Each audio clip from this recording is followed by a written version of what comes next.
నీ కడుపు చీల్చి సాగు చేసి మమ్మల్ని పోషిస్తున్నావు. లోకమంతా నిన్ను మట్టి అంటుంది, మేము నిన్ను భూమాత అంటున్నాం. మేం హిందువులం.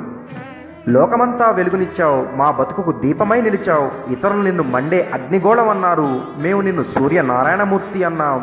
సూర్య భగవానుడు అంటున్నాం. మేం హిందువులం. నీ స్పర్శతో బీడు భూములు బంగారు భూములయ్యాయి. నీ చలువతో దాహార్తుల ఆర్తనాదం చల్లారింది.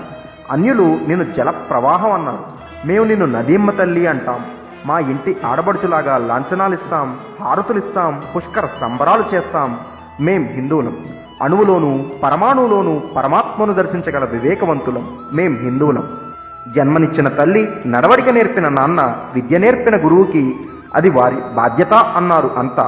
కానీ మేము మాతృదేవోభవ, పితృదేవోభవ, ఆచార్యదేవోభవ అన్నాం. మేం హిందువులం. భరతఖండం రత్నగర్భ, వేదభూమి, తపోభూమి, ధన సంపదకి, జ్ఞాన సంపదకి పుట్టినిల్లు. అడిగితే భిక్షం పెట్టేవాళ్ళం, పంచి ఇచ్చే ఔదార్యం మాది. మేం హిందువులం. ప్రపంచంలోని పాశ్చాత్య దేశాలు చిరిగిన బట్టలతో తిరిగినప్పుడే పట్టుబట్టలు కట్టిన చరిత్ర మాది. నాగరికతలో ప్రపంచం కళ్ళు కూడా తెరవకుండా పసికోనగా ఉన్నప్పుడే అంబరాన్నంటిన ఘనత మాది. మేం హిందువులం.